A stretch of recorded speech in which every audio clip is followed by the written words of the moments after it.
जी कैफेट audit आज के lecture का आगाज करते हैं। लेक्चर नंबर हमारा 7। प्रीवियस लेक्चर में हमने फाइनेंशियल रिपोर्टिंग फ्रेमवर्क के बारे में और इसकी टाइप्स के बारे में स्टडी किया था। आज आपकी होम असाइनमेंट ड्यू थी, लेकिन आपको एक दिन की और एक्सटेंशन दी जा रही है। कल इंशाल्लाह आपकी होम असाइनमेंट हम डिस्कस करेंगे, चेक भी करेंगे और डिस्कस भी करेंगे। आज हम फाइनेंशियल रिपोर्टिंग फ्रेमवर्क के कंसेप्ट को आगे लेके चलते हैं। कल एक लास्ट में कंसेप्ट रह गया था एप्लीकेबल फाइनेंशियल रिपोर्टिंग फ्रेमवर्क, जो हमने डिस्कस करना है। हमें यह पता चल गया कि फाइनेंशियल रिपोर्टिंग फ्रेमवर्क के डिफरेंट टाइप्स हैं। एक है जनरल पर्पस, एक है स्पेशल पर्पस, एक है फेयर प्रेजेंटेशन, एक है कंप्लायंस फ्रेमवर्क। अच्छा, फाइनेंशियल स्टेटमेंट्स जो बनेगी वो किसी ना किसी फ्रेमवर्क के मुताबिक बनेगी। ऐसे ही क्या ऐसा पॉसिबल है कि एक फाइनेंशियल स्टेटमेंट बहुत से फ्रेमवर्क के मुताबिक बने? ऐसा पॉसिबल नहीं है। ठीक है, एक फाइनेंशियल स्टेटमेंट एक ही फ्रेमवर्क के मुताबिक बनेगी, या तो आईएफआरएस के मुताबिक होगी या टैक्स बेसिस के मुताबिक होगी। ऐसा नहीं हो सकता कि एक ही इनकम स्टेटमेंट बनी हो और वो आईएफआरएस के रूल्स को भी फॉलो करती हो और टैक्स के रूल्स को भी फॉलो करती हो। कहीं ना कहीं फर्क आ जाता है। इसीलिए मैनेजमेंट ने डिसीजन करना होता है, मैनेजमेंट यानी जिसने फाइनेंशियल स्टेटमेंट प्रिपेयर करनी है, उसने डिसीजन करना होता है कि हमारे सामने जो बहुत से फाइनेंशियल रिपोर्टिंग फ्रेमवर्क मौजूद हैं, इनमें से किस फाइनेंशियल रिपोर्टिंग फ्रेमवर्क के मुताबिक हम फाइनेंशियल स्टेटमेंट्स बनाएं। वो किसी एक फाइनेंशियल रिपोर्टिंग फ्रेमवर्क को सेलेक्ट कर लेती है फाइनेंशियल स्टेटमेंट्स प्रिपेयर करने के लिए। लेकिन याद रखिए, ये जो सिलेक्शन की जाती है ना फाइनेंशियल रिपोर्टिंग फ्रेमवर्क की, ये कुछ रूल्स को सामने रख के सिलेक्शन की जाती है। ठीक है, ऐसे नहीं कि आंखें बंद करके हमने कहा और जिस फ्रेमवर्क में हाथ आ गया उसके मुताबिक फाइनेंशियल स्टेटमेंट प्रिपेयर कर दी, इस तरह नहीं होगा। बल्कि मैनेजमेंट ने कुछ चीजें सामने रखती हैं, जैसे nature of entity, nature of financial statements, purpose of financial statements, legal requirements. जैसे अगर लीगल रिक्वायरमेंट्स है कि पाकिस्तान में जितनी भी फाइनेंशियल स्टेटमेंट शेयर होल्डर्स को भिजवाई जाएंगी वो आईएफआरएस के मुताबिक बनेगी, तो इसका मतलब है मैनेजमेंट ने फाइनेंशियल स्टेटमेंट्स प्रिपेयर करने के लिए शेयर होल्डर्स के लिए जो फाइनेंशियल स्टेटमेंट प्रिपेयर करनी है उसका फ्रेमवर्क क्या होगा? आईएफआरएस। और अगर पर्पस ये है कि फाइनेंशियल स्टेटमेंट्स एफबीआर को सेंड करनी है तो फिर फ्रेमवर्क टैक्स बेसिस होगा। तो मैनेजमेंट के सामने बहुत से फाइनेंशियल रिपोर्टिंग फ्रेमवर्क है, मैनेजमेंट ने उनमें से किसी एक की सिलेक्शन करनी है और उसके मुताबिक फाइनेंशियल स्टेटमेंट्स को प्रिपेयर करना। जिस फाइनेंशियल रिपोर्टिंग फ्रेमवर्क को मैनेजमेंट सेलेक्ट कर लेती है, अडॉप्ट कर लेती है टू प्रिपेयर फाइनेंशियल स्टेटमेंट, उसे हम कहते हैं एप्लीकेबल फाइनेंशियल रिपोर्टिंग फ्रेमवर्क। यानी ये अगर मैनेजमेंट के बहुत से फाइनेंशियल, आपको बताया था दुनिया में बहुत से फाइनेंशियल रिपोर्टिंग फ्रेमवर्क्स हैं, बहुत सी टाइप्स है ना, general purpose, special purpose, fair presentation, compliance framework, और भी फ्रेमवर्क की टाइप्स है जो हमारे सिलेबस में नहीं है। इसमें से कोई एक फ्रेमवर्क ऐसा है जिसको मैनेजमेंट ने फाइनेंशियल स्टेटमेंट्स प्रिपेयर करने के लिए अडॉप्ट कर लिया। अब ये वाला फाइनेंशियल रिपोर्टिंग फ्रेमवर्क तो मैनेजमेंट के लिए रेलिवेंट हो गया, बाकी सारे इररेलिवेंट हो गए। ठीक है, अब ये जो फाइनेंशियल रिपोर्टिंग फ्रेमवर्क रेलिवेंट हो गया, इसको हम सिंपल फाइनेंशियल रिपोर्टिंग फ्रेमवर्क नहीं कहते, बल्कि इसका नाम हम रख देते हैं एप्लीकेबल फाइनेंशियल रिपोर्टिंग फ्रेमवर्क। लफ्ज एप्लीकेबल से मुराद वो फाइनेंशियल रिपोर्टिंग फ्रेमवर्क जो मैनेजमेंट ने अडॉप्ट कर लिया है टू प्रिपेयर फाइनेंशियल स्टेटमेंट्स। अच्छा, अब ये फ्रेमवर्क अडॉप्ट कर लिया, कहानी को थोड़ा सा आगे लेके चलते हैं। जब मैनेजमेंट इस फाइनेंशियल स्टेटमेंट्स, इस फ्रेमवर्क के मुताबिक फाइनेंशियल स्टेटमेंट्स बना लेगी और उसके बाद ऑडिटर से ऑडिट करवाना होगा, क्या ऑडिटर को आपके ख्याल में ये देखना चाहिए कि ये फाइनेंशियल रिपोर्टिंग फ्रेमवर्क सही तरीके से सेलेक्ट हुआ है कि नहीं? क्या ये देखना चाहिए? बिल्कुल, ऑडिटर देखता है। और ये देखने के लिए ऑडिटर का क्राइटेरिया याद रखे वही होगा जो मैनेजमेंट का क्राइटेरिया था। यानी मैनेजमेंट ने जब बहुत से फाइनेंशियल रिपोर्टिंग फ्रेमवर्क में से एक को सेलेक्ट किया था, कैसे सेलेक्ट किया था? Considering nature of entity, nature of financial statement, purpose of financial statements and legal requirements. Exactly इसी क्राइटेरिया को सामने रख के ऑडिटर ये देखेगा क्या मैनेजमेंट ने सही applicable financial reporting framework select किया कि नहीं। ऐसा तो नहीं कि शेयर होल्डर्स को फाइनेंशियल स्टेटमेंट भिजवानी है और टैक्स बेसिस फ्रेमवर्क को ऑप्ट किया गया। तो अगर ऑडिटर अपना क्राइटेरिया लगा के चेक करता है तो यहां पे दो पॉसिबिलिटीज हैं। फिर या तो मैनेजमेंट ने जो applicable financial reporting framework adopt किया है वो ऑडिटर के लिए एक्सेप्टेबल होगा या एक्सेप्टेबल नहीं होगा। एक्सेप्टेबल होने से क्या मुराद है?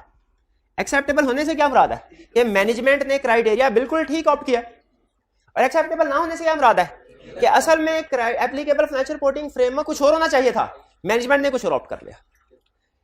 यहां पे ऑडिटिंग स्टैंडर्ड ऑडिटर से ये कहते हैं अगर तो applicable financial reporting framework acceptable है तो आप अपना ऑडिट शुरू करें आगे, कोई इशू नहीं है, कोई प्रॉब्लम की बात नहीं। लेकिन अगर applicable financial reporting framework acceptable नहीं है तो फिर आपने क्या करना है? क्या फिर भी ऑडिट शुरू कर दें? ऑडिटिंग स्टैंडर्ड कहते हैं नहीं। फिर आप मैनेजमेंट से पहले रिक्वेस्ट करें, समझाने की कोशिश करें कि सर फ्रेमवर्क को चेंज कर दीजिए। अगर मैनेजमेंट फ्रेमवर्क चेंज कर दे अच्छी बात, अगर ना चेंज करें तो auditor shall not accept proposed audit engagement, auditor इस एंगेजमेंट को एक्सेप्ट नहीं करेगा। ये ज़हन में रखिएगा।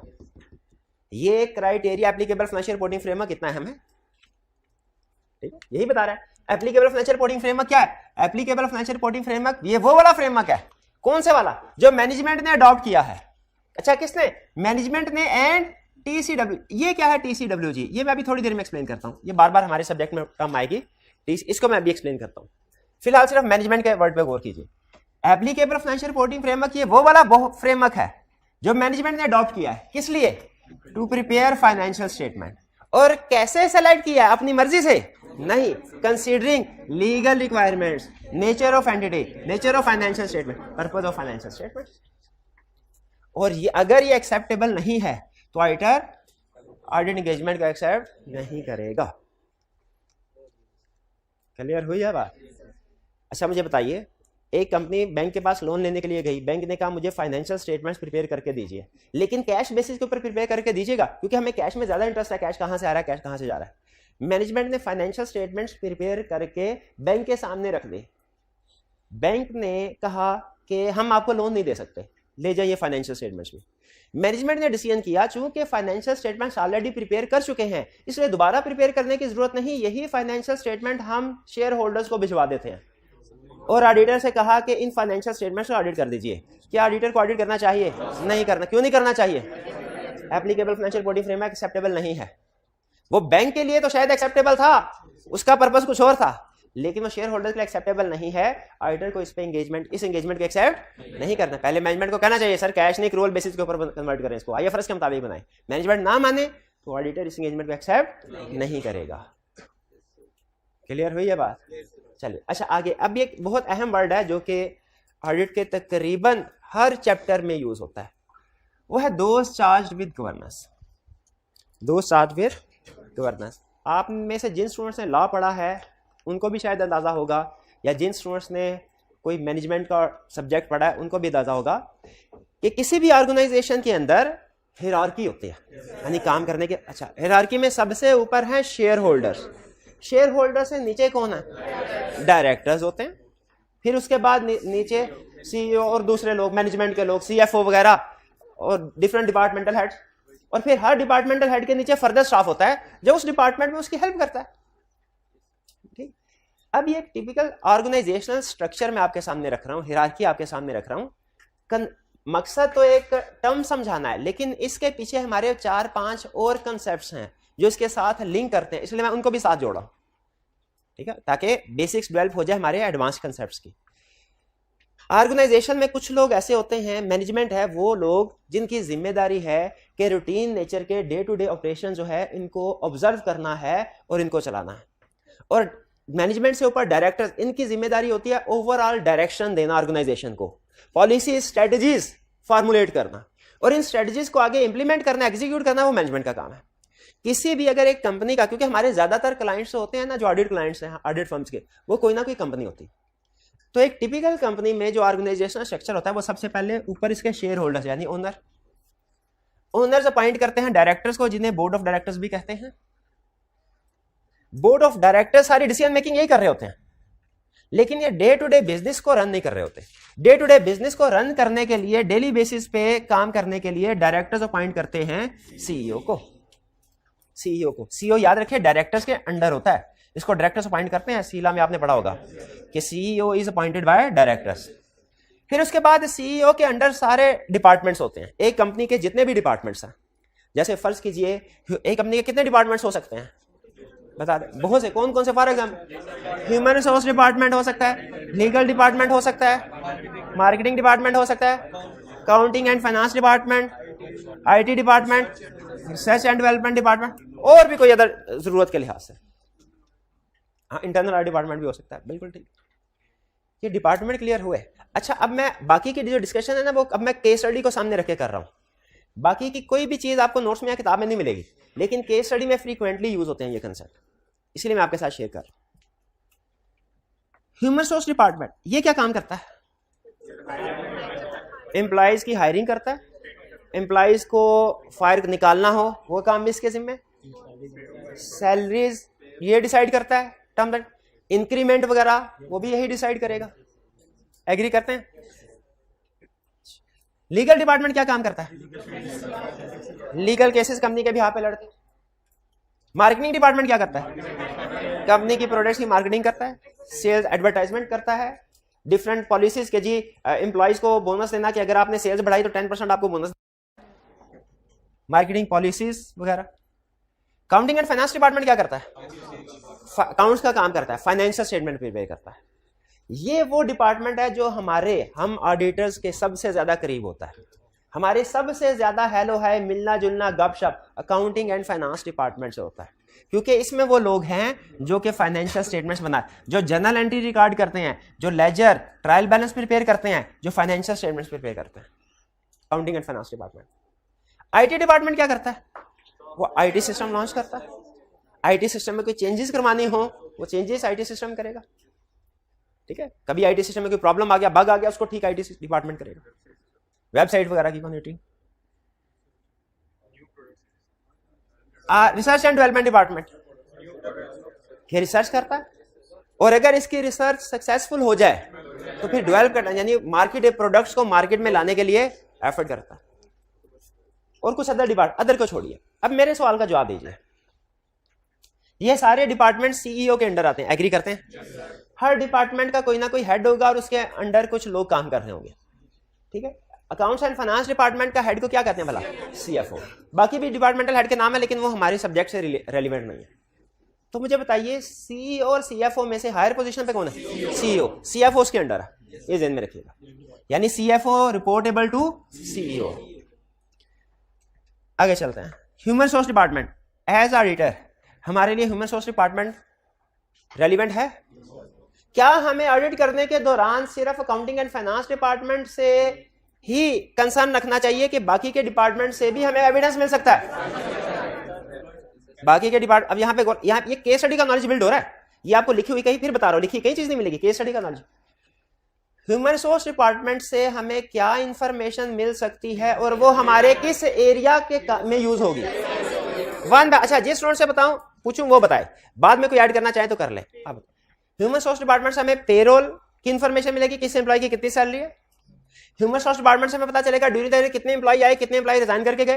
ह्यूमन सोर्स डिपार्टमेंट में पता चलेगा एम्प्लॉयज को बोनस दिया गया कि नहीं दिया गया, तो कितना बोनस दिया गया, ये सारे। और ये हमें पेरोल यानी सैलरीज के एरिया को वेरीफाई करते हुए इंफॉर्मेशन काम आएगी। एग्री करते हैं? चलिए, इसके बाद लीगल डिपार्टमेंट। लीगल डिपार्टमेंट में कौन सी इंफॉर्मेशन मिलेगी और हमारे किस एरिया में काम आएगी ऑडिट करते हुए? नहीं, जिस स्टूडेंट से पूछा। हाँ, लीगल डिपार्टमेंट से हमें लीगल केसेस की डिटेल पता चलेगी, कंपनी के अगेंस्ट कितने केसेस पेंडिंग है, कौन से केसेस कंपनी हार रही है, कौन से जीत रही है, ताकि जो केसेस हार रही है उनकी प्रोविजन रिकॉर्ड की जाए। ये डिपार्टमेंट हमारे किस एरिया को ऑडिट करते हुए काम है? ये एक तो प्रोविजन के एरिया में और दूसरा डिस्क्लोजर्स में, disclosure notes to the accounts में जो लीगल केसेस का डिस्क्लोज देना होता है उसमें काम आएगा। ठीक है। मार्केटिंग डिपार्टमेंट, इससे हमें क्या इंफॉर्मेशन मिल सकती है? वन बाय वन जी। कौन सी प्रोडक्ट गुड डिमांड में है, कौन सी प्रोडक्ट की डिमांड डाउन जा रही है। ठीक है, कंपनी की मार्केटिंग पॉलिसीज क्या है, सेल्स पे कमीशन दे रहे हैं, डिस्काउंट दे रहे हैं कि नहीं दे रहे, कितना डिस्काउंट दे रहे हैं। अगर आपको पता चले किसी प्रोडक्ट पे 50% डिस्काउंट दे रहे हैं, तो ये इंफॉर्मेशन आपके किस एरिया से रेलिवेंट है? नहीं, आपका फाइनेंशियल स्टेटमेंट में किस एरिया से रिलेटेड है? सेल्स है? नहीं, ये आपकी इन्वेंट्री से रिलेट करते हैं। बता सकते हैं कैसे? अगर आपको पता चले कि कंपनी एक प्रोडक्ट पे सिग्निफिकेंट डिस्काउंट ऑफर कर रही है 50%, या उसकी जो मार्केट में डिमांड है वो डाउनवर्ड जा रही है, ये इन्वेंट्री को कैसे इफेक्ट करती है? NRV of inventory. इसका मतलब है इन्वेंट्री की एनआरवी कम हो गई, आपको लोअर ऑफ कॉस्ट एनआरवी के मुताबिक से राइट डाउन करना पड़ सकता है। भी कुछ समझ आया? मार्केटिंग डिपार्टमेंट, ये सारी इंफॉर्मेशन ना केस स्टडी में वो देगा, आपको खुद फिर लिंक करना पड़ेगा। अच्छा, इस जगह से इंफॉर्मेशन मिली है, ये हमारी इस एरिया को अफेक्ट करती है।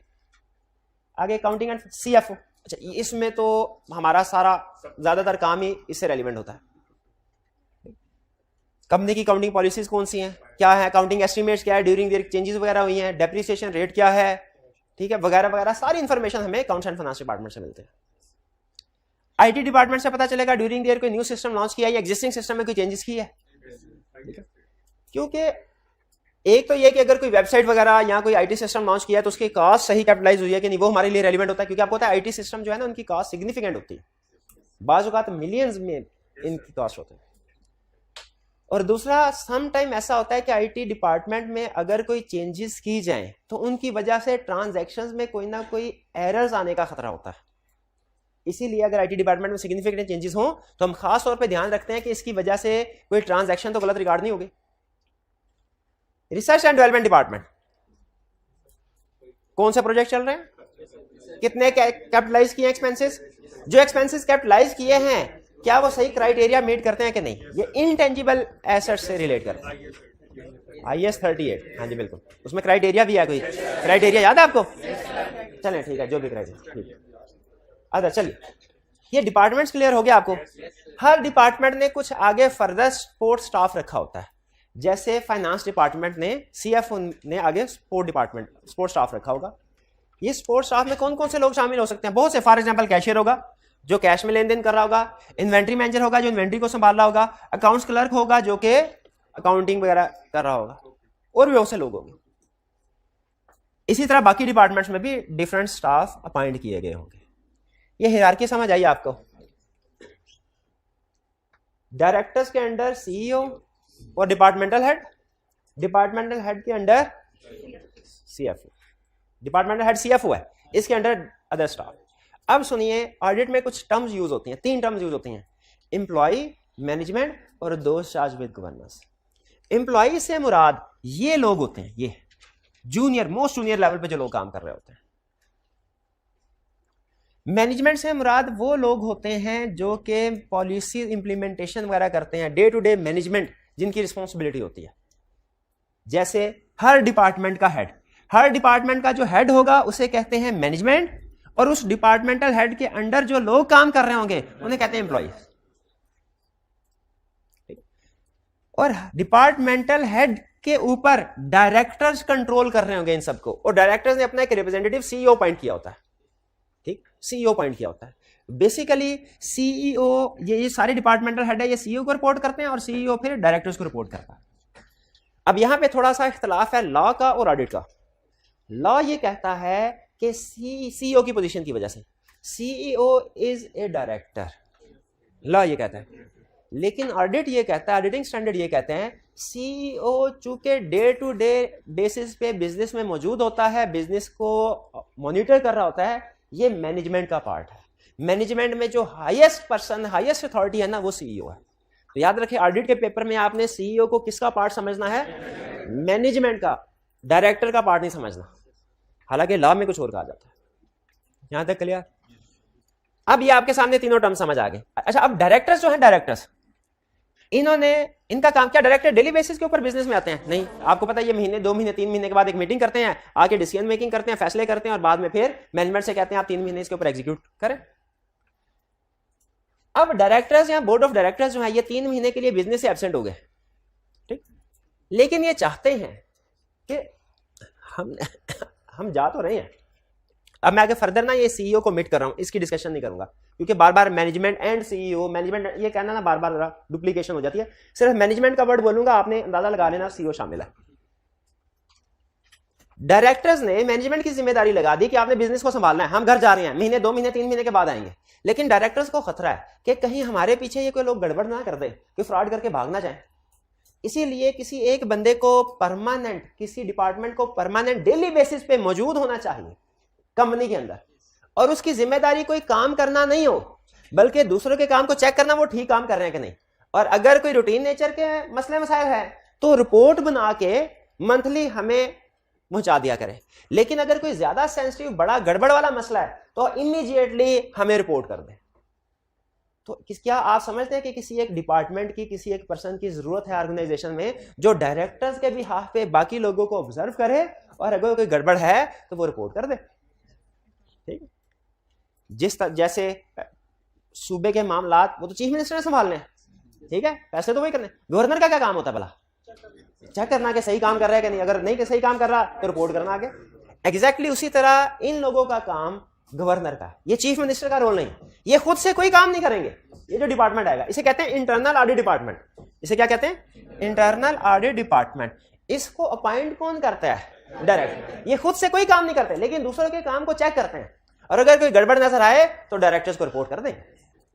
इसे इंटरनल ऑडिट फंक्शन या इंटरनल ऑडिट डिपार्टमेंट कहते हैं। बताइए ये सारा स्ट्रक्चर समझ आ गया आपको? कौन सा डिपार्टमेंट किस जगह पे फिट है? चलिए अब आपको कंसल्ट बिल्डिंग की तरफ लेके चलता हूं। 3 टर्म, सबसे पहले 3 टर्म समझाने थे मैंने आपको। एक कहानी शुरू हुई थी TCWG से, यानी दोज चार्ज विद गवर्नेंस, लेकिन मैंने आपको दूसरी टर्म भी समझा रहा हूं। एम्प्लॉय से मुराद कौन है? मोस्ट बेसिक लेवल पे जो काम करते हैं लोग। इनसे ऊपर डिपार्टमेंटल हेड, उनको क्या कहते हैं? मैनेजर। मैनेजमेंट से ऊपर जो डायरेक्टर्स हैं इनको कहते हैं those charged with governance. Those वो लोग जिनकी जिम्मेदारी है गवर्नेंस, गुड गवर्नेंस कंपनी के अंदर। इनकी जिम्मेदारी है कंपनी के अंदर गुड गवर्नेंस रहे, कंपनी के स्ट्रेटेजिक डायरेक्शन, अकाउंटेबिलिटी, कंपनी के स्ट्रेटेजिक मामलात, ये सारे ये लोग देखते हैं। और चूंकि इंटरनल ऑडिट डिपार्टमेंट या इंटरनल ऑडिट फंक्शन भी इन्हीं लोगों ने एस्टैब्लिश किया होता है, इसीलिए उसको भी समटाइम हम दोस्त साहब गवर्नेंस का ही हिस्सा मानते हैं। ये दोस्त साहब गवर्नेंस का ही हिस्सा नहीं, इंटरनल ऑडिट डिपार्टमेंट मैनेजमेंट में नहीं आएगा वो क्योंकि दोस्त साहब गवर्नेंस और मैनेजमेंट से उसका ताल्लुक ही कोई नहीं है। वो तो दोस्त साहब गवर्नेंस ने अपॉइंट किया है, उनको रिपोर्ट कर रहा है, वो दोस्त साहब गवर्नेंस में आएगा। यहां तक क्लियर? चलिए अब मुझे ये बताइए, दो शार्विक गवर्नेंस की टर्म समझ आ गई। अब जहां जहां लिखा होगा मैनेजमेंट एंड दो शार्विक गवर्नेंस, तो आपको समझ लग जाएगी कि मैनेजमेंट का मतलब डिपार्टमेंटल हेड सारे, दो शार्विक गवर्नेंस का मतलब प्लस डायरेक्टर्स भी शामिल हैं। और इंटरनल ऑडिट डिपार्टमेंट भी कहते हैं, इसे समटाइम ऑडिट कमेटी भी कहते हैं। थोड़ा सा फर्क है दोनों में, लेकिन हम अपने सब्जेक्ट की हद तक कोई फर्क नहीं रखते। ऑडिट कमेटी भी कहते हैं। अब आपसे कुछ एडवांस टॉपिक्स के क्वेश्चन पूछूं। हालांकि अगर आप दो शार्विक गवर्नेंस के टर्म ना ये आधे मिनट में बताई जा सकती थी। मैं आपसे कहता भाई दो शार्विक गवर्नेंस का मतलब क्या? डायरेक्टर्स। मतलब तो वही है। सारी कहानी आपके सामने क्यों खोल के रखी? क्योंकि कुछ एडवांस कंसेप्ट्स है जो मैंने रिलेट करवाने थे, अब वो मैं आपसे करवा रहा हूं वन बाय वन। मेरा पहला क्वेश्चन, हमारा एक टॉपिक है फ्रॉड का, उसमें डिस्कशन करता है कि विद इन द कंपनी अगर फ्रॉड हो तो ऑडिटर को क्या करना चाहिए, किसको रिपोर्ट करना चाहिए। अब आप बताइए, अगर फ्रॉड में एम्प्लॉय इन्वॉल्व है, ऑडिटर को किसको रिपोर्ट करना चाहिए? मैनेजमेंट को। शाबाश। वहां पे वो कहते हैं एक स्टेप हायर को रिपोर्ट करें। जाओ, एम्प्लॉय फ्रॉड में इन्वॉल्व है, किसको रिपोर्ट करें? मैनेजमेंट फ्रॉड में इन्वॉल्व है, किसको रिपोर्ट करें? दो शार्विक गवर्नेंस। और अगर दो शार्विक गवर्नेंस इन्वॉल्व है फिर शेयर होल्डर्स को या रेगुलेटरी अथॉरिटीज को। चलिए, ये फ्रॉड वाला तो एक बेसिक कंसेप्ट हमें क्लियर हो गया कि कम्युनिकेशन का रूल क्या है, एक स्टेप ऊपर कम्युनिकेट करना। जो बंदा फ्रॉड में इन्वॉल्व है उसे एक स्टेप, कम से कम एक स्टेप ऊपर वाले को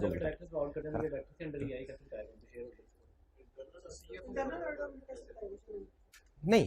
ये नहीं, एक मिनट आ रही है, ये मैं एक्सटर्नल ऑडिटर की बात कर रहा हूं। यानी एक्सटर्नल ऑडिटर को अगर कोई फ्रॉड सामने नजर आए, एक्सटर्नल ऑडिटर को, तो वो किसको कम्युनिकेट करेगा? एक स्टेप हायर। इंटरनल ऑडिटर की बात नहीं कर रहा।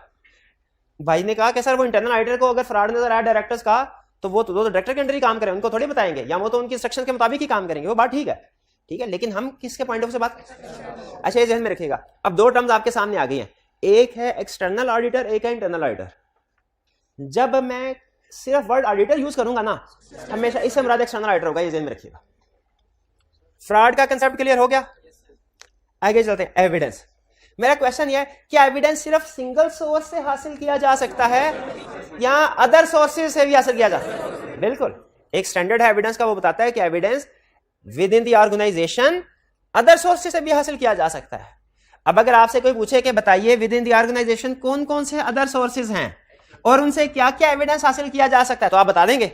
ये अभी हमने जो चीजें डिस्कस की थी, ह्यूमन रिसोर्स डिपार्टमेंट से क्या इंफॉर्मेशन मिलेगी, किस काम आएगी, मार्केटिंग से क्या मिलेगी इंफॉर्मेशन, लीगल वगैरह। चलिए, एविडेंस, सोर्सेज ऑफ एविडेंस वाला कंसेप्ट भी डिस्कस कर लिया हमने। आगे इंटरनल वर्सेस एक्सटर्नल ऑडिटर। आगे चल के एक चैप्टर पढ़ना है हमने जिसमें इंटरनल और एक्सटर्नल का फर्क आएगा, इंटरनल ऑडिटर एक्सटर्नल ऑडिटर में क्या फर्क है। लेकिन अगर आपने इस चार्ट को अच्छे तरीके से समझ लिया तो आप अभी भी बता सकते हैं। जैसे मेरा पहला क्वेश्चन, बताइए इंटरनल ऑडिटर को कौन अपॉइंट करता है और एक्सटर्नल ऑडिटर को कौन? अच्छा बताइए, एक्सटर्नल ऑडिटर किसको रिपोर्ट करता है? शेयर होल्डर्स को। इंटरनल ऑडिटर किसको रिपोर्ट करता है? डायरेक्टर्स को। ठीक है। अच्छा बताइए, क्या external auditor independent of entity है? Entity means company, independent of company है। यस, एक्सटर्नल ऑडिटर है। एक्सटर्नल ऑडिटर, क्या internal auditor independent of entity है? Internal auditor independent of entity नहीं है, वो डायरेक्टर्स के अंडर काम कर रहा है। वो मैनेजमेंट से तो इंडिपेंडेंट है, वो मैनेजमेंट से तो अलहदा है, लेकिन कंपनी से इंडिपेंडेंट नहीं है। ये बात समझ आ रही है? मैनेजमेंट से इंडिपेंडेंट है, कंपनी से इंडिपेंडेंट नहीं है। अगर आपसे कहे कि ये एक इंटरनल डिपार्टमेंट की इंफॉर्मेशन हम शेयर कर रहे हैं, आप बताइए ये एक इफेक्टिव इंटरनल डिपार्टमेंट है कि नहीं? अब वो इंफॉर्मेशन क्या है? पहली इंफॉर्मेशन, इंटरनल डिपार्टमेंट का जो चीफ है वो और सीएफओ ये बचपन के दोस्त हैं। बताइए इंटरनल डिपार्टमेंट इफेक्टिव है? क्यों इफेक्टिव नहीं है? क्योंकि वो इंडिपेंडेंट ऑफ मैनेजमेंट नहीं है, वो तो इंडिपेंडेंट मैनेजमेंट का एक तरह से रिश्तेदार बन गया। अगर आपसे कहे कि इंटरनल ऑडिट डिपार्टमेंट की जो रिपोर्ट बनती है ना मंथली, वो डायरेक्टली डायरेक्टर्स के पास नहीं जाती, पहले सीएफओ के पास जाती है, सीएफओ उसमें कांट छांट करता है, फिर उसके बाद डायरेक्टर के पास जाती है। बताइए इंटरनल ऑडिट डिपार्टमेंट इफेक्टिव है? नहीं है, क्योंकि इंटरनल ऑडिट डिपार्टमेंट को रिपोर्टेबल टू डायरेक्टर होना चाहिए, रिपोर्टेबल टू मैनेजमेंट नहीं होना चाहिए। अगर आपको किसी केस स्टडी में कहे कि इंटरनल डिपार्टमेंट का काम है कि उसने सेल इनवॉइसेस अप्रूव करनी है, तो क्या इंटरनल डिपार्टमेंट इफेक्टिव है? नहीं, ये काम तो मैनेजमेंट का है। अगर इंटरनल ऑडिट डिपार्टमेंट मैनेजमेंट वाला काम करेगा तो फिर उसको चेक कौन करेगा? उसे तो ये देखना चाहिए कि ट्रांजैक्शन अप्रूव हो रही है कि नहीं हो रही, उसे ये ट्रांजैक्शन को अप्रूव थोड़ी करना चाहिए। इंटरनल ऑडिट एक्सटर्नल में फर्क समझ आ रहा है? चलिए आगे चलते हैं। फिर एक और कंसेप्ट है हमारा, ये थोड़ा सा टेक्निकल है, risk at financial statement level और रिस्क एट असर्शन लेवल। कुछ चीजों का इंपैक्ट होता है सिंगल, कुछ चीजों का इंपैक्ट होता है मल्टीपल। छोटी सी एग्जांपल लेते हैं। अगर क्लास में एक स्टूडेंट लेट आया 5 मिनट, तो बताइए कितना नुकसान हुआ उसका? 5 मिनट का। और अगर क्लास में एक टीचर लेट आया 5 मिनट, कितना नुकसान हुआ? वो 5 मिनट का नहीं हुआ, वो 500 मिनट का नुकसान हुआ, क्योंकि उसका इफेक्ट सारे स्टूडेंट पे पड़ेगा, उसका इफेक्ट सारे स्टूडेंट। तो उसी तरह फाइनेंशियल स्टेटमेंट्स में भी कुछ चीजें ऐसी होती हैं जिनका इफेक्ट सिंगल एरिया पे पड़ता है, कुछ चीजें ऐसी होती हैं जिनका इफेक्ट मल्टीपल एरियाज पे पड़ता है। जैसे अगर मैं आपसे कहूं इन्वेंट्री मैनेजर चोर है, आपका रिस्क बढ़ जाएगा कि कम होगा?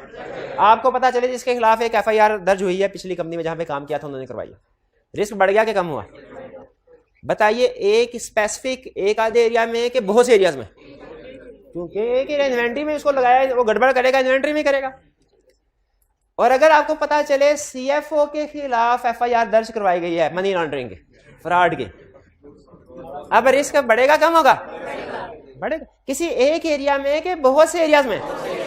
क्योंकि आपको पता है सीएफओ के अंडर पूरी फाइनेंशियल स्टेटमेंट तकरीबन, अगर ये फ्रॉड करना चाहे तो फाइनेंशियल स्टेटमेंट के किसी भी एरिया में कर सकता है, सारे एरिया इसके अंडर है। जबकि इन्वेंट्री वाला अगर फ्रॉड करना भी चाहे तो सिर्फ इन्वेंट्री में ही कर सकता है, बाकी एरिया में तो उसको घुसने भी नहीं दिया जाएगा। वो कैशियर के पास जाके बैठे, कैशियर कहेगा भागो भाई, मेरे कैश को क्यों हाथ लगा रहे हो, अपनी इन्वेंट्री को जाके गिनो। तो सुन लें, अगर किसी एम्प्लॉय में कोई प्रॉब्लम है तो ये है risk at assertion level. Risk assertion का मतलब होता है, फिलहाल समझ लीजिए कोई स्पेसिफिक एरिया, यह है रिस्क एट असर्शन लेवल। और अगर मैनेजमेंट लेवल पे प्रॉब्लम है तो यह है risk at financial statement level.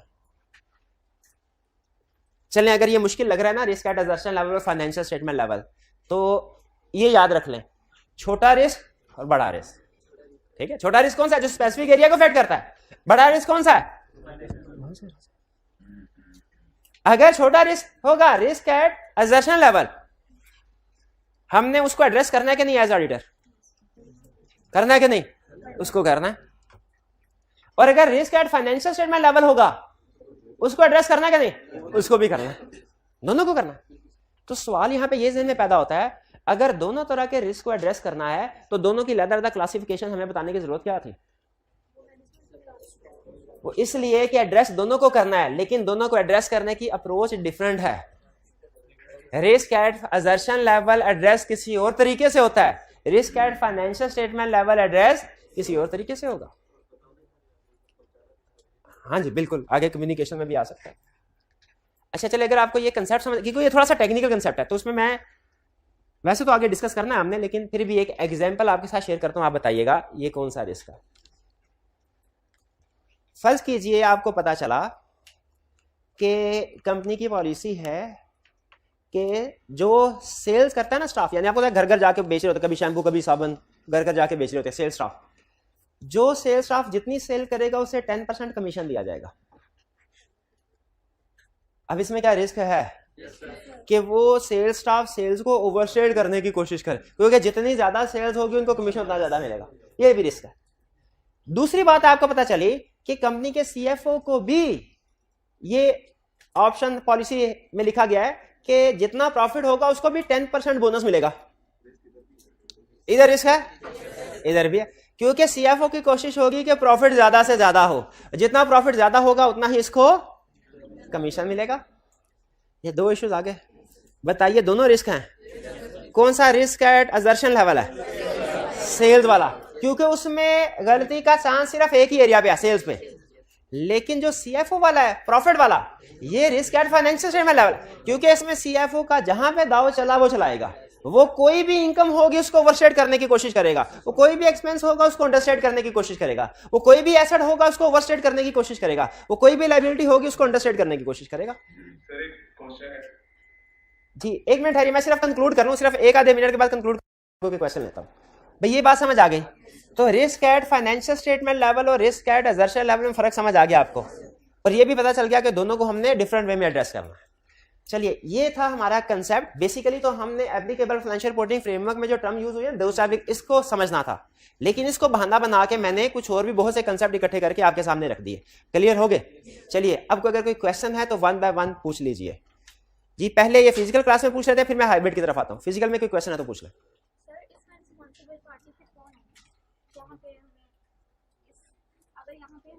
जी उन्होंने कहा कि सर इसमें रिस्पॉन्सिबल पार्टी कौन होगी। हमने 5 elements of assurance engagement study किए थे ना, तो रिस्पॉन्सिबल पार्टी, इसमें रिस्पॉन्सिबल पार्टी आपको याद है क्या था? मैनेजमेंट। ठीक है, इसमें मैनेजमेंट कौन से लोग हैं? क्या सिर्फ अकाउंट्स एंड फाइनेंस डिपार्टमेंट का हेड है? ये तो है ही है मैनेजमेंट। इन सारे डिपार्टमेंट्स के जो हेड हैं ये भी मैनेजमेंट की डेफिनेशन में शामिल है, और ये भी रिस्पॉन्सिबल पार्टी। और क्या डायरेक्टर्स ये रिस्पॉन्सिबल पार्टी में शामिल हैं? यस, डायरेक्टर भी रिस्पॉन्सिबल पार्टी में शामिल। लेकिन याद रखिए प्रैक्टिकली डायरेक्टर्स खुद का फाइनेंशियल स्टेटमेंट्स नहीं बना रहे होते, लेकिन ये रिस्पॉन्सिबल होते हैं कि इन्होंने बाकी लोगों से काम लेना है। तो जैसे अगर मुझे ये बताइए, अगर कोई टीचर सही सब्जेक्ट नहीं पढ़ाता, प्रिंसिपल साहब रिस्पॉन्सिबल है कि नहीं? क्यों? सब्जेक्ट उन्होंने तो नहीं पढ़ाना था, लेकिन ओवरऑल रिस्पॉन्सिबिलिटी तो उनकी है ना। टीचर को तो उन्होंने सेलेक्ट करना था, सिस्टम तो उन्होंने डिजाइन करके देना था, उसकी मॉनिटरिंग इंश्योर करनी थी। तो इसीलिए रिस्पॉन्सिबल पार्टी में ये सीएफओ और दूसरे डिपार्टमेंटल हेड तो आएंगे मैनेजमेंट है, लेकिन 2-4 गवर्नेंस को भी कवर किया जाता है, क्योंकि इनकी भी अल्टीमेट रिस्पॉन्सिबिलिटी है इनके ऊपर नजर रखना। इसीलिए अगर आप नोट करें, एप्लीकेबल फाइनेंशियल रिपोर्टिंग फ्रेमवर्क कह रहा है यह है framework adopted by management and 2-4 governance क्यों लिखा? डायरेक्टली तो उन्होंने फाइनेंशियल स्टेटमेंट्स नहीं बनानी, डायरेक्टली तो फ्रेमवर्क इन्होंने नहीं अडॉप्ट करना, वो तो मैनेजमेंट ने ही करना है, लेकिन चूंकि इनके सुपरविजन इनकी जिम्मेदारी है, इसीलिए मैनेजमेंट ये 2-4 गवर्नेंस में इन्वॉल्व होता है। क्लियर जी? और कोई क्वेश्चन? जी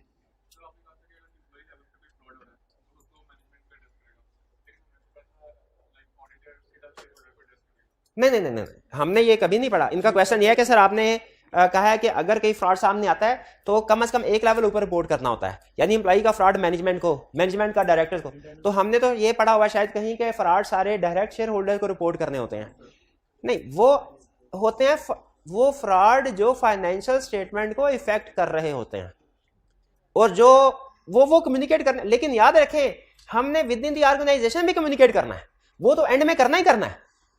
मुझे आपके क्वेश्चन में सिर्फ एक लफ्ज डायरेक्ट पे इतराज है कि कोई भी फ्रॉड हो डायरेक्ट शेयर होल्डर्स को रिपोर्ट करना। शेयर होल्डर्स को रिपोर्ट जरूर करना है, इस बात में मैं आपके साथ एग्री करता हूं, लेकिन डायरेक्ट नहीं, स्टेप बाय स्टेप। ठीक है, पहले एम्प्लॉय का फ्रॉड मैनेजमेंट को, मैनेजमेंट का फिर उस तरीके से, ठीक है, रिपोर्ट करते हैं, लेकिन डायरेक्टली नहीं। जी क्या internal auditor assurance engagement perform कर सकता है? नहीं कर सकता। इसकी रीजन बताइए, क्या रीजन? क्यों नहीं कर सकता? इंडिपेंडेंट नहीं है वो, सिर्फ एक यही रीजन है, इंडिपेंडेंट नहीं। तो इसमें 3 पार्ट इसमें 3 पार्टीज हैं ही नहीं, इसमें ऑडिटर तो नहीं, ये डायरेक्टर और इंटरनल ऑडिट इनको एक पार्टी समझे, बल्कि मैनेजमेंट को भी एक पार्टी समझे। ये सारी की सारी जो है ना, यहां से लेके नीचे तक सारी ये एक पार्टी समझे। शेयर होल्डर्स दूसरी पार्टी है और एक्सटर्नल ऑडिटर तीसरी पार्टी है, वो शो ही नहीं करवाई यहाँ पे। क्या इंटरनल ऑडिटर अगर चार्टर्ड अकाउंटेंट है वो किसी और कंपनी में इंश्योरेंस एंगेजमेंट, अगर वो उस कंपनी से इंडिपेंडेंट है तो फिर कर सकता है। एक बंदा एक से ज्यादा काम याद रखे कर सकता है, ठीक है। एडवांस लेवल पे हमारी एक चैप्टर है लीगल रिक्वायरमेंट्स का, उसमें कुछ केस स्टडीज में वो ये भी पूछ लेता है कि एक चार्टर्ड अकाउंटेंट है, वो एक फर्म में पार्टनर है, वो दूसरी फर्म में भी पार्टनर है। इस फर्म में कोई गड़बड़ है जिसकी वजह से ये क्लाइंट ऑडिट नहीं कर सकती, क्या दूसरी फर्म जिसमें कोई गड़बड़ नहीं है वो वहां पे पार्टनर वहां पे कर सकता है ऑडिट? तो इसका जवाब होता है बिल्कुल कर। अगर गड़बड़ इस पार्टनर की वजह से नहीं है ना तो फिर ये दूसरी जगह पे जाके कर। अगर गड़बड़ इस पार्टनर की वजह से है तो ये 10 फर्म्स भी घूम लेगा ना, तो 10 की 10 फर्म्स में अपॉइंटमेंट नहीं हो सकते, ठीक है। तो ये एक याद रखेगा, एक बंदा एक से ज्यादा जगह पे काम कर सकता है। क्लियर? अच्छा, हाइब्रिड में अगर कोई क्वेश्चन है तो पूछ लीजिए, हाइब्रिड वाले स्टूडेंट।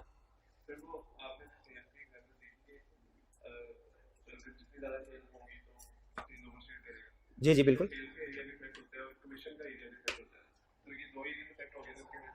बट ठीक है, समझ गया।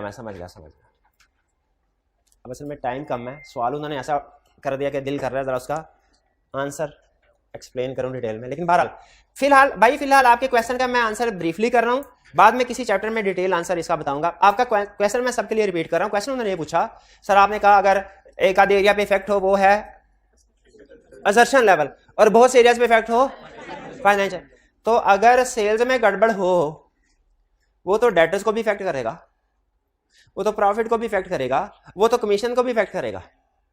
तो ये असर्शन लेवल तो ना, ये तो फाइनेंशियल स्टेटमेंट लेवल हुआ। कंसेप्चुअली उन्होंने बिल्कुल ठीक पूछा, सही सोचा, सही जवाब दिया। लेकिन याद रखिए हमारा अकाउंटिंग सिस्टम चलता है डबल एंट्री सिस्टम, और डबल एंट्री सिस्टम में लाजिम है कि एक ट्रांजैक्शन कम से कम भी 2 एरियाज को जरूर इफेक्ट करेगी।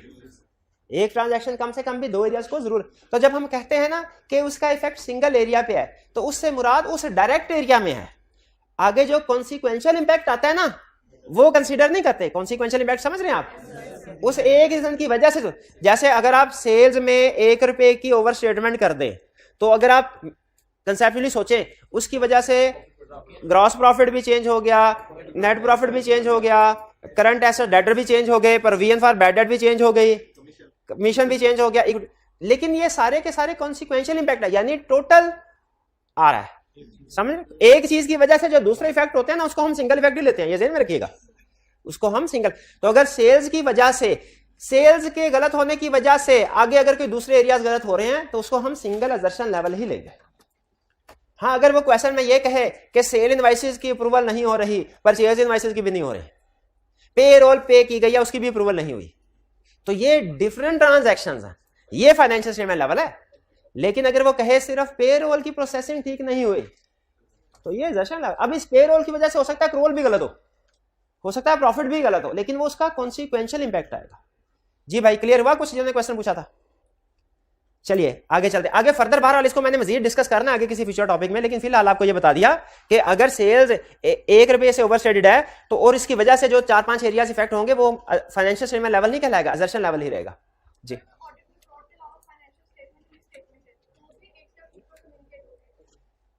क्या ऑडिट में अगर फ्रॉड के अलावा कोई और मिस स्टेटमेंट जैसे एरर है तो क्या वो भी हमने मैनेजमेंट को कम्युनिकेट करनी होती है? इसका जवाब है यस, मैनेजमेंट को एक मौका देते हैं, ठीक है, एक मौका देते हैं, ठीक है। और वो उसका रूल भी तकरीबन यही है कि अगर एम्प्लॉय की तरफ से कोई एरर है तो मैनेजमेंट को कह दें, अगर मैनेजमेंट ठीक कर ले तो अच्छी बात है, अगर मैनेजमेंट ठीक ना करे तो फिर डायरेक्टर्स के साथ डिस्कस करते हैं, अगर डायरेक्टर्स भी ठीक ना करें फिर ऑडिट रिपोर्ट की शक्ल में उसमें भी मॉडिफाई करके शेयर होल्डर्स को देते हैं।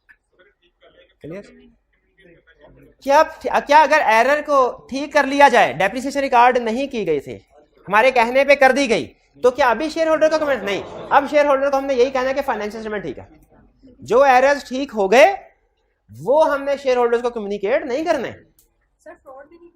फ्रॉड करेंगे, देखिए फ्रॉड का केस अलग है, वो एरर पूछ रहे थे, उन्होंने भी एरर का क्वेश्चन उठाया था, मैंने एरर का जवाब दिया। फ्रॉड में भी कमोबेश यही काम करते हैं, लेकिन फ्रॉड में हमारा कोर्स ऑफ एक्शन थोड़ा सीवियर होता है। फ्रॉड अगर ठीक कर भी लिया जाए ना फिर भी हमने ऊपर हायर अथॉरिटी को कम्युनिकेट करना होता है। जी, क्या एक्सटर्नल ऑडिटर हमेशा शेयर होल्डर अपॉइंट करता है? तकरीबन यस, हमेशा शेयर होल्डर ही, तकरीबन नहीं। कुछ केसेस ऐसे हैं, मैंने कहा तकरीबन, कुछ केसेस ऐसे हैं समझ लीजिए 5%, लेस देन 5%, जिनमें एक्सटर्नल ऑडिटर शेयर होल्डर्स के अलावा कुछ और लोग अपॉइंट कर सकते हैं। वो कौन लोग हैं, वो किन केसेस में अपॉइंट कर सकते हैं, ये भी हम पढ़ेंगे। और कोई क्वेश्चन? कोई क्वेश्चन नहीं? चलिए अब हम चलते हैं, ये हाइब्रिड में कोई क्वेश्चन तो नहीं है? अगर है तो पूछ लीजिए। नहीं, चलिए आगे चलते हैं। अभी तक हमने स्टडी कर लिया फाइनेंशियल स्टेटमेंट्स और फाइनेंशियल रिपोर्टिंग फ्रेमवर्क, ठीक है। हमने 5 एलिमेंट्स ऑफ एश्योरेंस में स्टडी किए थे ना, और मैंने आपको बताया था कि आगे चल के इन्हीं 5 एलिमेंट्स को वन बाय वन हमने डिटेल में डिस्कस करना है। सब्जेक्ट मैटर को हमने डिटेल में डिस्कस कर लिया और सूटेबल क्राइटेरिया को डिटेल में डिस्कस कर लिया। और लफ्ज़ सूटेबल मैंने आपको समझा दिया कि एक्सेप्टेबल होना चाहिए। अगर एक्सेप्टेबल नहीं है तो ऑडिटर उसको एंगेजमेंट को एक्सेप्ट नहीं करेगा। नेक्स्ट एलिमेंट, एक एलिमेंट और था 3 पार्टी रिलेशनशिप, याद है? उसमें कौन कौन सी पार्टीज थी? Share holder, management, responsible party और ऑडिटर। शाबाश, बिल्कुल ठीक है। अच्छा बताइए, एक ऑडिट में इन तीनों पार्टीज का कुछ ना कुछ रोल होगा कि सिर्फ एक ही पार्टी का होगा? तीनों का कुछ ना कुछ। तो अब नेक्स्ट हम इन तीनों पार्टीज का वन बाय वन स्टडी करेंगे, क्या रोल्स एंड रिस्पॉन्सिबिलिटीज हैं ऑडिट में। जिसमें पहले हम स्टार्ट कर रहे हैं मैनेजमेंट। और आपको पता है जब हम मैनेजमेंट कहते हैं तो अंडरस्टूड है, एंड दोस आर गवर्नेंस। तो हम स्टडी करने जा रहे हैं ओवरऑल रिस्पॉन्सिबिलिटी किस किस की? मैनेजमेंट की और दोस आर गवर्नेंस। ओवरऑल, यहां पे वर्ड ओवरऑल पे गौर कीजिए, ये थोड़ी देर में एक्सप्लेन करना है मैंने इसको। मैनेजमेंट और दोस आर गवर्नेंस की क्या रिस्पॉन्सिबिलिटी है? इनकी रिस्पॉन्सिबिलिटीज होती है बेसिकली 3 बड़ी रिस्पॉन्सिबिलिटी होती हैं ओवरऑल 3। पहला और सबसे बड़ी responsibility, preparation and presentation of financial statements.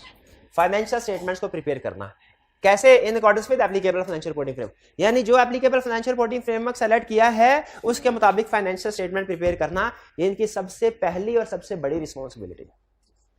और फाइनेंशियल स्टेटमेंट प्रिपेयर करने में आपको पता है ये अकाउंटिंग एस्टिमेट्स भी अप्लाई करते हैं, अकाउंटिंग पॉलिसीज भी अप्लाई करते हैं।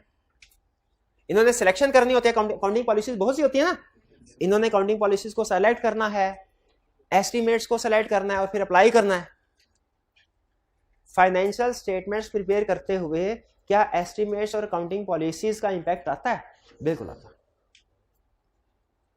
पहली जिम्मेदारी क्या हुई मैनेजमेंट की? एग्री करते हैं? ये मैनेजमेंट की जिम्मेदारी, ऑडिटर की जिम्मेदारी तो नहीं है? नहीं। दूसरी, do design and implementation of internal control. Internal control को डिजाइन और इंप्लीमेंट करना। कौन सा इंटरनल कंट्रोल? जो relevant to preparation of financial statements हो। मुझे बताइए, फाइनेंशियल स्टेटमेंट्स प्रिपेयर करनी है, क्या एक अच्छे इंटरनल कंट्रोल के बगैर फाइनेंशियल स्टेटमेंट प्रिपेयर हो सकती हैं? नहीं हो सकती। इसीलिए फाइनेंशियल स्टेटमेंट्स की रिस्पॉन्सिबिलिटी तो है ही है मैनेजमेंट की, साथ ही साथ इंटरनल कंट्रोल को भी डिजाइन इंप्लीमेंट करना, यह भी मैनेजमेंट की रिस्पॉन्सिबिलिटी है। अगर मैनेजमेंट ये दोनों रिस्पॉन्सिबिलिटीज पूरी कर लें तो फिर भी ऑडिट नहीं हो सकता। इसलिए कि ऑडिट करने के लिए जरूरी है मैनेजमेंट ऑडिटर को कुछ इंफॉर्मेशन प्रोवाइड करे जो हो सकता है फाइनेंशियल स्टेटमेंट्स में ना आ रही हो। जैसे फाइनेंशियल स्टेटमेंट्स में ये तो आ रहा होगा कि पिछले साल 10 मिलियन सैलरीज एक्सपेंस था, इस साल 14 मिलियन है, लेकिन इसकी रीजन कि पिछले साल कितने एम्प्लॉइज थे, इस साल कितने एम्प्लॉइज, उनकी सैलरी पिछले साल कितनी थी, इस साल कितनी है, कितने एम्प्लॉइज इस साल छोड़ के गए हैं, कितने एम्प्लॉइज इस साल नए आए हैं, प्रमोशन बोनस कितने मिले हैं, ये सारी डिटेल इंफॉर्मेशन फाइनेंशियल स्टेटमेंट्स में प्रोबेबली नहीं होगी, लेकिन ये वेरीफाई करने के लिए जरूरी है फाइनेंशियल स्टेटमेंट को। फाइनेंशियल स्टेटमेंट्स में ये तो आ रहा होता है कि बैंक में कितना कैश पड़ा हुआ है, लेकिन वो किस बैंक में पड़ा हुआ है, कितने बैंक्स हैं, कौन कौन से बैंक में, किस ब्रांच में है, ये नहीं लिखा। हालांकि वेरिफिकेशन के लिए ये इंफॉर्मेशन भी जरूरी है। फाइनेंशियल स्टेटमेंट्स में ये तो आ रहा होगा इन्वेंट्री कितनी है, लेकिन उस इन्वेंट्री में कौन कौन सी चीजें शामिल है, उनमें से कौन कौन सी इन्वेंट्री ऐसी है जो ऑब्सोलीट है, उसकी मार्केट वैल्यू क्या है, ये सारी चीजें अलग-अलग करके फाइनेंशियल स्टेटमेंट्स में नहीं। हालांकि ये उस फिगर को वेरीफाई करने के लिए जरूरी है। फिक्स एसेट्स कितने हैं, डेटर्स कौन है, किन से पैसे लेने हैं, ये सारी डिटेल। आप एग्री करते हैं कि फाइनेंशियल स्टेटमेंट्स में वो सारी डिटेल्स नहीं आ रही होती जो वेरिफिकेशन करने के लिए जरूरी है। जो शेयर होल्डर्स के लिए जरूरी है वो सारी इंफॉर्मेशन आ रही होगी शायद, लेकिन जो ऑडिटर के लिए जरूरी है वो सारी इंफॉर्मेशन नहीं आ रही होगी। इसीलिए मैनेजमेंट की एक और जिम्मेदारी लगाई गई है, और ये रिस्पॉन्सिबिलिटी ना सिर्फ ऑडिटिंग स्टैंडर्ड्स लगाते हैं बल्कि कंपनीज एक्ट भी रिस्पॉन्सिबिलिटी लगाता है मैनेजमेंट की, कि आपने ऑडिटर को इंफॉर्मेशन प्रोवाइड करनी है जो वो चाहे, ऑडिट से रेलिवेंट जो भी इंफॉर्मेशन चाहे वो प्रोवाइड कर दे। तो प्रोवाइड इंफॉर्मेशन टू ऑडिटर, खुद से इंफॉर्मेशन प्रोवाइड कर दो। जैसे आपको पता है कि डेटर्स 50 लाख के हैं, आपको पता है कि ऑडिटर ने मांगने हैं, पता पूछना है कि कौन कौन से डेटर, तो खुद से ही इंफॉर्मेशन प्रिपेयर करके दे दो कि सर ये 50 लाख में ये ब्रेकअप है, ये डिटेल है, इस बंदे से इतने पैसे लेने हैं, खुद से कर दो। अगर ऑडिटर एडिशनल इंफॉर्मेशन मांगे मजीद, वो भी दे दो। और अगर ऑडिटर कहे कि अपने एम्प्लॉइज पे अनरिस्ट्रिक्टेड एक्सेस दीजिए, वो भी प्रोवाइड। जैसे अगर सैलरीज एक्सपेंस इंक्रीज आ रहा है, मैनेजमेंट खुद से इंफॉर्मेशन देते, सर ये हमारे एम्प्लॉइज की लिस्ट है। अगर ऑडिटर के अच्छा इनके सीएनआईसी नंबर वगैरह भी ले, एडिशनल मैनेजमेंट वो भी प्रोवाइड करे। अगर ऑडिटर के अच्छा इनमें से जो एम्प्लॉइज नहीं है ना, मैं उनसे मुलाकात करना चाहता हूं देखने के लिए कि जेन्युइन एम्प्लॉइज हैं कि घोस्ट एम्प्लॉइज हैं, तो मैनेजमेंट अनरिस्ट्रिक्टेड एक्सेस प्रोवाइड करे। मैनेजमेंट के ठीक है सर, आपको एम्प्लॉय से मिलवा देते हैं, ठीक है, हमारी तरफ से कोई रिस्ट्रिक्शन नहीं। तो ये मैनेजमेंट की 3 रिस्पॉन्सिबिलिटीज हैं, financial statements, internal control, information provide. ये तीनों रिस्पॉन्सिबिलिटीज पूरी होंगी तो ऑडिट होगा, वरना नहीं हो सकता। ऐसा नहीं है कि अगर फाइनेंशियल स्टेटमेंट्स प्रिपेयर ही नहीं की और ऑडिटर ऑडिट कर ले, या मैनेजमेंट इंफॉर्मेशन ही प्रोवाइड ना करे और ऑडिटर ऑडिट कर ले, ऐसा नहीं हो सकता। इसीलिए ये तीनों मैनेजमेंट का ये तीनों रिस्पॉन्सिबिलिटीज पूरा करना जरूरी है। अच्छा मुझे ये बताइए, आप ऑडिट के स्टार्ट में, अभी आप टर्म्स एंड कंडीशन एग्री हो रही हैं, आपने मैनेजमेंट से कहा सर आप अपनी ये रिस्पॉन्सिबिलिटीज मानते हैं कि आपकी ये जिम्मेदारी, बाद में मुकर तो नहीं जाएंगे? मैनेजमेंट ने कहा जी बिल्कुल हम मानते हैं। क्या इन रिस्पॉन्सिबिलिटीज का इंगेजमेंट लेटर में लिखवा देना बेहतर है कि नहीं? बिल्कुल है। इसीलिए हम इंगेजमेंट लेटर में इन रिस्पॉन्सिबिलिटीज को इंक्लूड करवाते हैं। और इन रिस्पॉन्सिबिलिटीज का एक और नाम भी है प्रीमाइज ऑफ ऑडिट। प्रीमाइज का मतलब होता है फाउंडेशंस या बेसिक्स। ये वो चीजें हैं जो बेसिक्स ऑफ ऑडिट है। अगर मैनेजमेंट अपनी इन रिस्पॉन्सिबिलिटीज को एक्सेप्ट करेगी, एग्री करेगी, तो फिर हम ऑडिट करते हैं, वरना ऑडिट नहीं करते। ये मैनेजमेंट की ओवरऑल रिस्पॉन्सिबिलिटी 3 समझ आ गई आपको? अगर मैनेजमेंट अपनी इन 3 रिस्पॉन्सिबिलिटीज को एक्सेप्ट करे, एक्नॉलेज करे, अंडरस्टैंड करे, तो हम कहते हैं प्रीमाइज ऑफ ऑडिट प्रेजेंट है, हम ऑडिट करने को तैयार है। और अगर मैनेजमेंट अपनी इन रिस्पॉन्सिबिलिटीज को एक्नॉलेज ना करे तो फिर कोई ऑडिट नहीं होगा। हम कहेंगे प्रीमाइज ऑफ ऑडिट प्रेजेंट नहीं है, नो ऑडिट। तो इन 3 चीजों का मैनेजमेंट का ये एक्नॉलेज करना, देखिए एक है कंसेप्ट मैनेजमेंट की रिस्पॉन्सिबिलिटीज, वो तो ये 3 है, और एक कंसेप्ट है कि मैनेजमेंट अपनी इन रिस्पॉन्सिबिलिटीज को माने, एग्री करे, पूरी करेगी इंगेजमेंट लेटर की। इसे कहते हैं प्रीमाइज ऑफ ऑडिट। अगर मैनेजमेंट अपनी इन रिस्पॉन्सिबिलिटीज को एग्री करती है, एक्नॉलेज करती है, अंडरस्टैंड करती है, इसे कहेंगे premise of audit. Premise of audit yes है तो ऑडिट भी yes, premise of audit no, audit भी no. Premise of audit no का मतलब क्या है कि मैनेजमेंट कहे हमने ये काम नहीं करना। यहां तक बात समझ आई? आखिरी चीज, इसके बाद मैंने आपको बताया था ये ओवरऑल रिस्पॉन्सिबिलिटीज है, इसका मतलब है कोई स्पेसिफिक रिस्पॉन्सिबिलिटीज भी होती हैं। अच्छा मुझे बताइए, आप में से किसी स्टूडेंट ने वर्ड रिलेटेड पार्टी का लफ्ज़ सुना है? अगर सुना है तो आपको यह भी पता होगा कि रिलेटेड पार्टीज को फाइनेंशियल स्टेटमेंट में डिस्क्लोज करना होता है। ये किसकी जिम्मेदारी? IAS 24 ये किसकी जिम्मेदारी है रिलेटेड पार्टीज को डिस्क्लोज करना? मैनेजमेंट की। ये भी तो जिम्मेदारी है, लेकिन ये यहां पे तो नहीं लिखी हुई। चले इसको छोड़े, हो सकता है सारे स्टूडेंट ने रिलेटेड पार्टी ना पढ़ा हो। सब्सिक्वेंट इवेंट का टॉपिक पढ़ा है आपने कि सब्सिक्वेंट इवेंट्स हो एडजस्टिंग या नॉन एडजस्टिंग, उन्हें फाइनेंशियल स्टेटमेंट्स में जस्ट डिस्क्लोज करना चाहिए, करना चाहिए। ये किसकी जिम्मेदारी है? मैनेजमेंट। लेकिन यहाँ पे तो नहीं लिखा हुआ, यहाँ पे तो नहीं लिखा हुआ। चले ये भी हो सकता है सब्सिक्वेंट इवेंट्स हमने ना पढ़ा हो। गोइंग कंसर्न पढ़ा है? गोइंग कंसर्न असेस करना कि कंपनी गोइंग कंसर्न में है कि नहीं है, मैनेजमेंट की रिस्पॉन्सिबिलिटी है, यहाँ पे तो नहीं लिखा हुआ। इसको भी छोड़ें। फ्रॉड असेस करना कि कंपनी के अंदर कोई फ्रॉड तो नहीं चल रहा। वैसे तो ऑडिटर को मिले, ऑडिटर भी रिपोर्ट कर लेता है, लेकिन पहली जिम्मेदारी तो मैनेजमेंट और डायरेक्टर्स की। ये किसकी जिम्मेदारी है? फ्रॉड, यहां पे तो नहीं लिखा, इसको भी छोड़ा। फिक्स एसेट्स पे डेप्रिसिएशन रिकॉर्ड करना किसकी जिम्मेदारी है? डेटर्स पे premium for bad debt record करना किसकी जिम्मेदारी? जितने भी डिस्क्लोजर रिक्वायर्ड हैं वो डिस्क्लोज करना किसकी जिम्मेदारी? लेकिन यहां पे तो नहीं लिखा हुआ। ये ओवरऑल रिस्पॉन्सिबिलिटी याद रखें, ये वो रिस्पॉन्सिबिलिटी है जो पूरी फाइनेंशियल स्टेटमेंट से रिलेट करती है। मैनेजमेंट की कुछ और भी रिस्पॉन्सिबिलिटीज हैं जो स्पेसिफिकली इंडिविजुअल एरिया से रिलेट करती है। ये मैंने आपको जितनी भी एग्जांपल्स बताई ना, ये भी मैनेजमेंट की रिस्पॉन्सिबिलिटीज हैं, लेकिन ये हम यहां पे कवर नहीं कर रहे क्योंकि ये इंडिविजुअल एरिया से रिलेट कर रही है। डेप्रिसिएशन वाली स्पेसिफिकली फिक्स एसेट से रिलेट कर रही है, प्रोविजन फॉर बैड डेट वाली डेटर से रिलेट कर रही है, रिलेटेड पार्टी वाली स्पेसिफिकली रिलेटेड पार्टी से रिलेट करे। तो याद रखिए आगे चल के हम कुछ टॉपिक्स पढ़ेंगे जैसे फ्रॉड, जैसे सब्सिक्वेंट इवेंट, जैसे रिलेटेड पार्टीज, कुछ टॉपिक पढ़ेंगे जैसे गोइंग कंसर्न, उनमें आप पढ़ेंगे management is responsible to do this, management is responsible to do this. तो आप क्वेश्चन पूछते होते हैं, आप कहते हैं सर आपने जब हमें मैनेजमेंट की रिस्पॉन्सिबिलिटी पढ़ाई थी ना, उसमें रिलेटेड पार्टी तो लिखा ही नहीं, देखे है कोई प्रीमाइज में? उसमें रिलेटेड पार्टी लिखा ही नहीं था, उसमें गोइंग कंसर्न लिखा ही नहीं था, उसमें सब्सिक्वेंट इवेंट लिखा ही नहीं। तो अब कहां से आ गए हैं? अब आप पढ़ा रहे हैं मैनेजमेंट इज रिस्पॉन्सिबल, ये कहां से आ गए हैं? तो याद रखिए ये ओवरऑल रिस्पॉन्सिबिलिटी है, वो स्पेसिफिक रिस्पॉन्सिबिलिटी। इसीलिए एग्जाम, अब एक खतरनाक बात बता रहा हूं, खतरनाक इसलिए कह रहा हूं कि इसकी वजह से फेल होने का खतरा है। एग्जाम में अगर आपसे पूछे ना मैनेजमेंट रिस्पॉन्सिबिलिटीज, तो क्या बताएंगे? कुछ नहीं, पहले आगे पढ़ लेना है कि क्या कह रहा है कि management responsibility relating to fraud, तो फ्रॉड वाली, रिलेटिंग टू रिलेटेड पार्टीज तो related party, relating to subsequent event तो वो वाली, management responsibility relating to going concern तो वो वाली। और अगर सिर्फ कहीं मैनेजमेंट रिस्पॉन्सिबिलिटीज या management responsibility relating to financial statements तो फिर ये वाली रिस्पॉन्सिबिलिटी लिखनी है। ठीक है, ये स्पेसिफिक में और ओवरऑल रिस्पॉन्सिबिलिटीज में फर्क है। अभी स्पेसिफिक पढ़ाई नहीं, आपको कोई भी नहीं पढ़ाई, आपको नहीं पता रिलेटेड पार्टी क्या है, गोइंग कंसर्न क्या है, सब्सिक्वेंट इवेंट क्या है, कोई इशू नहीं है, कोई इशू नहीं है, क्योंकि मैंने समझाया नहीं। लेकिन ये बता दिया कि ये कोई दुनिया में चीज है जरूर और हमने पढ़नी भी है, और ये ओवरऑल रिस्पॉन्सिबिलिटी से डिफरेंट है, वो स्पेसिफिक रिस्पॉन्सिबिलिटी होगी। कुछ समझ आया? ये था हमारा आज का लेक्चर, जिसमें हमने एप्लीकेबल फाइनेंशियल रिपोर्टिंग फ्रेमवर्क को पढ़ा और फिर उसके बाद ओवरऑल रिस्पॉन्सिबिलिटीज को पढ़ा। कोई क्वेश्चन पूछना चाहते हो तो पूछ लें, वन बाय वन। जी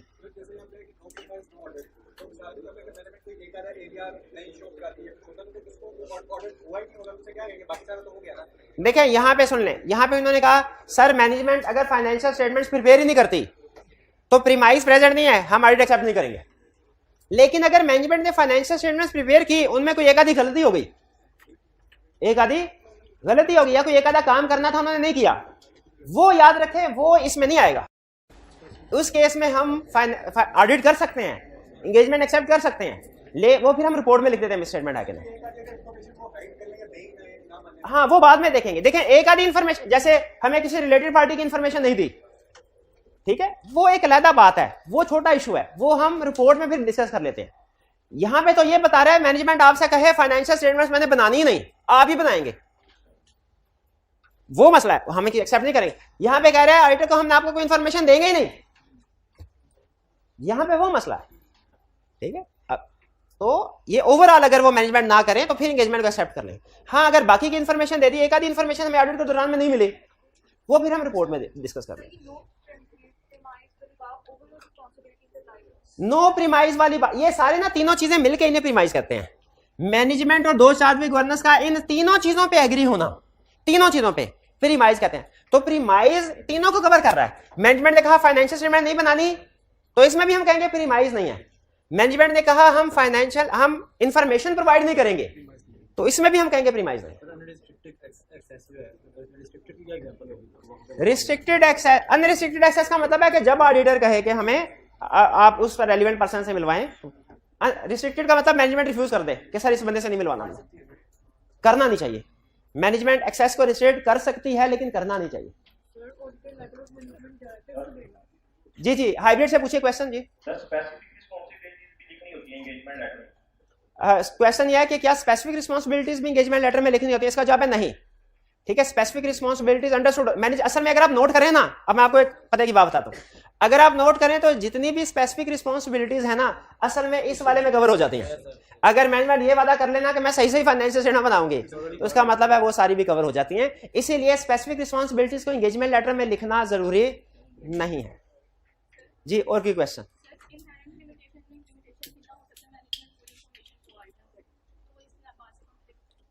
जी बिल्कुल, इनहेरेंट लिमिटेशन में हमने पढ़ा था कि मैनेजमेंट में नॉट प्रोवाइड कंप्लीट इन्फॉर्मेशन। बिल्कुल, इसी वजह से तो हम मैनेजमेंट से तय करवा रहे हैं कि भाईजान आप सारी इन्फॉर्मेशन हमें प्रोवाइड करेंगे। इसी वजह से तय, ये देखिए ये जो हमने बात लिखी है इसी वजह से लिखी है कि हमसे आप इन्फॉर्मेशन छुपाएंगे नहीं। ठीक है। लेकिन बाज़ औक़ात ऐसा होता है मैनेजमेंट स्टार्ट में प्रीमाइज एग्री कर लेती है, बाद में गड़बड़ कर जाती है। तो कोई बात नहीं, वो तरीके भी हमें हमारे सीनियर ने बताए हुए हैं कि उस सिचुएशन में क्या करना। और कोई क्वेश्चन? चलिए, ये था हमारा आज का कंसेप्ट। आपको बताया अब माइंड मैप और मेंटी टेस्ट वगैरह 2-3 दिन के बाद हम कंडक्ट करवाएंगे। ठीक है जी, आज का लेक्चर यहाँ पे खत्म। जी जी, क्वेश्चन पूछिए। जी जी, बिल्कुल ऐसे ही है। जी जी,